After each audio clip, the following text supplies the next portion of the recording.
I left my fiancé, and now everybody thinks I'm wicked. Some people even call me a gold digger. Sometimes I sit down at night and ask myself, did I really do something wrong? Or did I just choose myself? Because if choosing peace makes me a bad person, then maybe I'm guilty. We grew up together. Village love. The pure kind. The kind where everybody already knows you will end up married. His mom loved me. My mom loved him. Both families already saw us as husband and wife. Even during weddings, people would tease us. Now in a turn next door, and I would just blush like a small girl. Because truly, I saw my whole future with him. Back then, life was simple. I was selling fuel. Small money.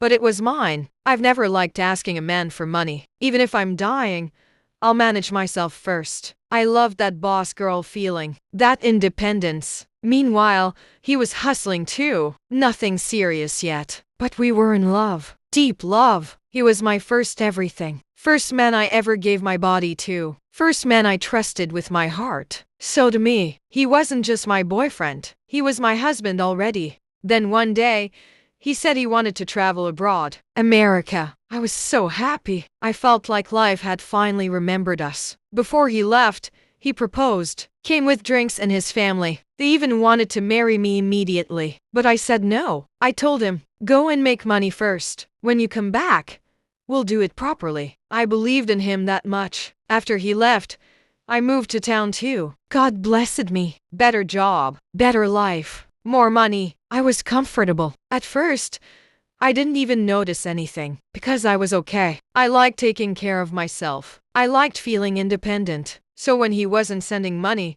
I didn't complain. I told myself, I don't need his money. But one day, I was gisting with a friend, and she asked me casually, your man abroad must be spoiling you, eh? I laughed and said yes. But she looked at me and said, wait, he's not sending you money? I said no. She became serious. She said, girl, that's not normal. If he can't support you now, what happens when you marry him? That question shook me. That night, I couldn't sleep at all. I kept holding my phone, opening our old chats. All the baby, I miss you. I'm doing this for our future. Just be patient with me. The words sounded sweet, but my reality wasn't sweet. Love started feeling like stories instead of actions. And for the first time in my life, I asked myself, am I forcing something that isn't even real? I started asking older women too. They all said the same thing. And that was when my eyes opened. Because truly, for 3 years, this man in America never sent me anything. Not even once. If I asked for help,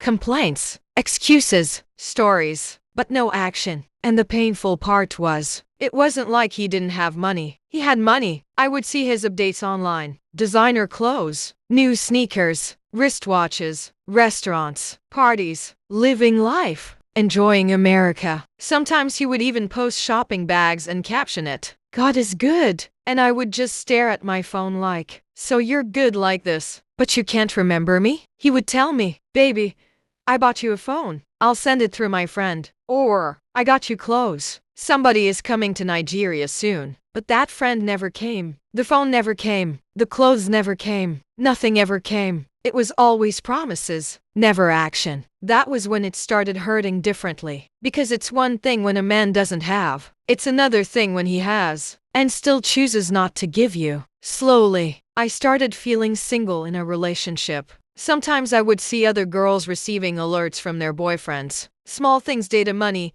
food money, surprise gifts. Nothing big, just effort. I would smile like it didn't matter. But deep down, it hurt. Not because I needed the money, but because it felt like I wasn't worth the effort. And that pain is worse than poverty. I tried talking to him. He would say, don't worry.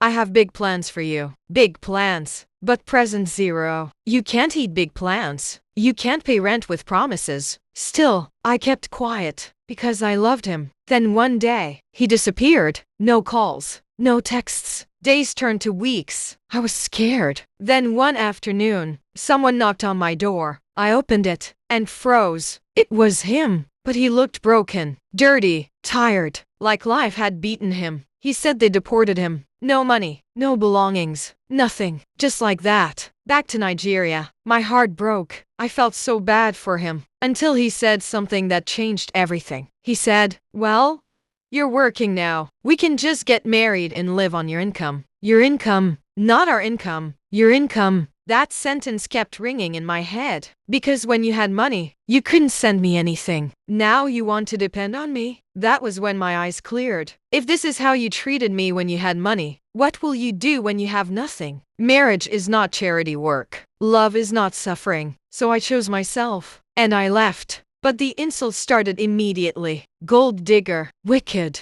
heartless. Even my own mom said I was wrong. Nobody understood. It wasn't about money. It was about responsibility. Now, it's been 2 years. I'm still not married. I'm not even in a serious relationship. All my friends I thought I would marry before, they're all married now. Some even have children. Sometimes I sit alone and wonder, if someone told me years ago that I would still be single today, I wouldn't believe it. Because back then, I already saw myself as a wife. Sometimes the loneliness tries to whisper, maybe you made the wrong decision. But then I remind myself, imagine being married to a man who can't provide. A man who sees you as his ATM. A man who turns you into the husband. No, I didn't lose anything. I saved myself. Leaving him wasn't as strong as people think. I cried for weeks. I missed him. I missed the old days when love was simple. There were nights I almost called him back. Nights I almost said, let's just manage. But every time I imagined marrying a man who depends on me for everything, my heart would whisper,